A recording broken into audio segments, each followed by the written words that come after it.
Investors are starting to realize they actually need money. Like they need a way to make money if they want to keep blowing money on their pointless activism. Silicon Valley investors embrace Orange Man after years of leaning left. Impossible to support Brandon. Oh, are you finally realize you've just been used? Once they got their money out of you, they didn't deliver anything they promised and discarded you exactly like we said they would. Are you mad? Some Silicon Valley venture capitalists have begun to turn against Puppet Brandon while openly touting their support for former President Orange Man. The sea change for an industry that has overwhelmingly supported Democrats in years past. Yeah, Brandon's getting desperate, man. A lot of his core base is really just turning on him now. So prominent moguls such as David Sachs, Chamath Palihapitiya, Mark Andreessen, and Sean McGuire have grown disillusioned with signature Brandon policy proposals, such as his call for a 25% billionaire tax, as well as antitrust crackdowns waged by the FTC. Yeah, the FTC was so embarrassed and so mad at because they failed to stop the Blizzard Microsoft merger or Microsoft Activision merger rather. Yeah, they went on the warpath trying to change policies to make sure that doesn't happen again. So it's impossible to support Brandon. Keith Rabois, a early executive at PayPal, who also played a role in the growth of LinkedIn. Square and Slide told the New York Lies. While Rabois said he's not a fan of Orange Man, he would be focused on electing GOP Congress and Senate. Tech executives are also unhappy with the stringent regulations imposed on the cryptocurrency sector by Gary Gensler, Brandon's pick to the SEC. Lena Khan, Brandon's chair of the FTC, has sought to move aggressively against large tech companies that critics say have amassed too much power in the marketplace. Now, if only they would focus on important things as opposed to video games, though. Yeah, they put so much effort trying to stop Microsoft acquiring Activision, yet they turn a blind eye towards Google owning like 80% of the internet whole cloth.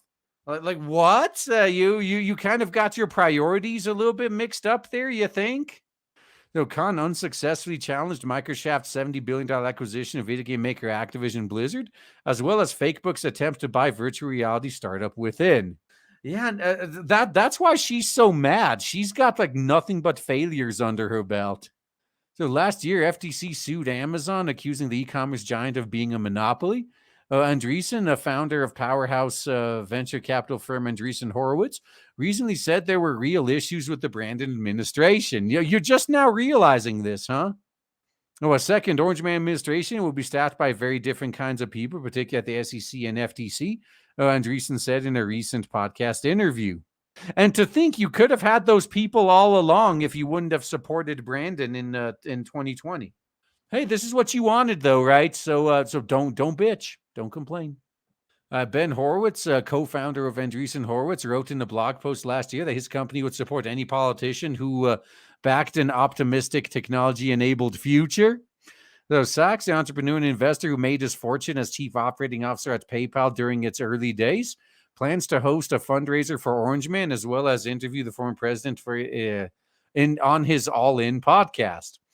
Following the incident, Sachs said of January 6th, current year -3, protest at the U.S. Capitol disqualified Orange Man from being elected office. Yeah, but 4 years of a Brandon presidency have changed his mind. You starting to realize how fucking stupid you actually were? Seeing all of this, it really drives the point home that a lot of the uber rich are really only there because of luck. Like they were in the right place at the right time and they rolled the dice and got the right number and they were able to be propelled into billionaire status. Very few of them actually got there on merit. Most of them are just there on luck. They didn't work any harder or smarter than anyone else. They just got lucky. How else could they be this stupid? I have bigger disagreements with Brandon than Orange Man. Sachs was quoted as telling a tech conference last week. Sachs cited Brandon's tax proposal, which would penalize startup founders who wants to offer stock options to employees. It's a good reason for Silicon Valley to think really hard who it wants to vote for, Sachs told tech investors at the conference. Last month, Sachs is one of a handful of prominent tech moguls who attended an anti-Brandon dinner alongside Elon Musk and Peter Thiel. Hey, it looks like Musk and Thiel are still on good terms, huh? Polyhapitia, a venture capitalist who was Mark Zuckerberg's vice president of user growth shortly after the founding of Facebook, also flipped from backing the Democrats to endorsing Orange Man. The founder of the venture capital firm Social Capital. That doesn't sound very appealing. Plans to co-host the fundraiser for Orange Man alongside Sachs, according to the lies. Such open expressions of support for Orange Man were virtually unheard of in Silicon Valley in recent election cycles. So they previously, they basically got night letters. They were pretty much told, hey, if you break rank, we won't support you anymore. You'll be on your own. And now they're starting to realize that if they had just been on their own back then, they would have actually saved more of their money. They're starting to realize they should have gone with the long term instead of the short term. All right, 4 years ago, you had to issue an apology if you voted for him. Delian Asparov, an investor for a Thiel-backed Founders Fund, wrote on his Twitter account. Sean McGuire, an investor at Sequoia Capital, criticized Brandon on social media, though he has refrained from directly supporting Orange Man. Yeah, and any cuck that apologized for voting for Orange Man, unless they legitimately regretted it, because right now, they should be apologizing for having voted for Brandon. You should be apologizing to your shareholders for voting for the guy that tanked their stock value. Apologize for voting for Brandon, just like you expected others to apologize for voting for Orange Man. After Brandon indicated that the U.S. would withhold certain weapons to Israel in the midst of the war on Gaza, McGuire accused him of getting away with double standards his entire career. Hey, if you knew he was doing it his entire career, why did you support him throughout his entire career? Reference to the Democrats' draft to impeach Orange Man for threatening to withhold aid from Ukraine during his presidency.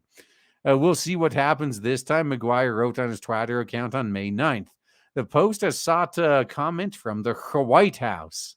Well, instead of maybe asking them to say something, instead of paying attention to what they say, I think it's a lot more important to pay attention to what they do.